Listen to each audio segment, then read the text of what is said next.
हे दुर्दैव आहे. सोशल मीडिया म्हणजे अभिव्यक्ती स्वातंत्र्य आपल्या घटनेमध्ये आहे, त्याच्यावरती फारशी बंधनं नाही आहे. परंतु त्याचा वापर किती चुकीच्या पद्धतीने, किती वाईट पद्धतीने करायचं हे ज्याचं त्यांनी ठरवलं पाहिजे. आता मला असं वाटतं की दैनिक पार्श्वभूमीला आज एक बातमी होती, फार सुंदर बातमी, मी ती वाचली की संपले इलेक्शन, जपा रिलेशन. तर रिलेशन जपण्याचं किंवा काय असं चित्र निदान सोशल मीडियावरती दिसत नाही. दोन्ही बाजूकडून एकमेकावरती, दोन्ही समाजाला, दोन्ही बाजूला लागतील अशा पोस्ट आणि हे फार मोठ्या प्रमाणावरती त्या ठिकाणी टाकण्याचं काम चाललंय. जे कोणी अतिबुद्धिवादी वगैरे जे लोक असतील, जे हे करत असतील, त्यांना माझी विनंती आहे की आता कुठंतरी थांबवा. त्याच्यामुळं फार गंभीर परिणाम त्या ठिकाणी खाली होत आहेत. नवीन पिढी आहे, गरम आहे, आणि ही नवीन जी पिढी आहे थोडीशी गरम सुद्धा आहे, आणि ते मग त्यांच्या पद्धतीने थॉट करायला सुरुवात करतात. गावागावामध्ये, वाड्यामध्ये थोडंसं अंतर पडल्याचं चित्र या निमित्तानं दिसतंय, आणि ते हातघाईवरती यायला लागलंय. हे कुठंतरी थांबवावं.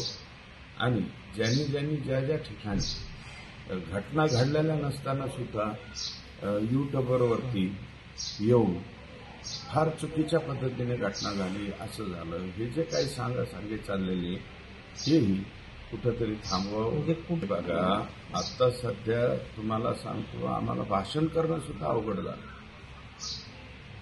कोण कोणत्या वेळी कोणाचा कॅमेरा घेईल, ते भाषण रेकॉर्ड करेल, आणि भाषणामध्ये संदर्भ देत असताना एकसारखं भाषण करीत असताना मग त्याचं काय करायचं, मागचा एक शब्द घ्यायचा, पुढचा एक घ्यायचा, एडिट करायचा, आणि नसलेलं तिसरंच अपत्य तयार करायचे आणि ते लोकांच्याकडे व्हायरल करायचे, असे सुद्धा गंभीर प्रकार या ठिकाणी होताना दिसत आहेत. त्याच्यामुळं हे आता कुठंतरी थांबवलं पाहिजे, अशी माझी त्या ठिकाणी सर्व घटकांना विनंती आहे, दोन्ही बाजूला विनंती आहे. हे थांबवावं आणि आपापले कारभार जे आहेत ते सुरळीतपणे सुरू करावेत, अशा प्रकारची विनंती. आम्ही हा विषय तर 100% विधान परिषदेमध्ये येणाऱ्या अधिवेशनात तर बोलूच, परंतु हा जो कायदा आहे हा केंद्राचा कायदा आहे. केंद्र सरकारमध्ये, आणि मला वाटतं सर्वच पक्ष याला तयार होतील आता, कारण दोन्ही पक्षाची किंवा ह्यांची कोणताही राष्ट्रीय नेता बोलू, राज्य स्तरावरचा नेता बोलू, त्याच्या खालच्या जर कमेंट पाहिल्या तर त्या सगळ्यांच्याच अगेन्स्ट असतात. मग सगळ्यांच्याच विरोधात जर कमेंट असतील, सगळ्यांच्याच विरोधात जर हे परसेप्शन क्रिएट होत असेल, तर मग कोणत्या पक्षाने उभं राहायचं? कोणत्याही पक्षाचा लीडर, कोणत्याही पक्षाची राष्ट्रीय नेतृत्व, राज्यस्तर, तालुका स्तर, जिल्हा स्तर हे निवडणुकीला उभं राहावं का नाही, असा विचार करतील ना. तुम्ही आजपर्यंत आणि अशा 100% मी 98 सालापासून निवडणुका लढवतो, परंतु यावेळेस जी निवडणूक झाली ती लोकांना, हे बघा, लोकांना कन्फ्यूज करणं आणि कन्व्हिन्स करणं हे दोन प्रकार आहे.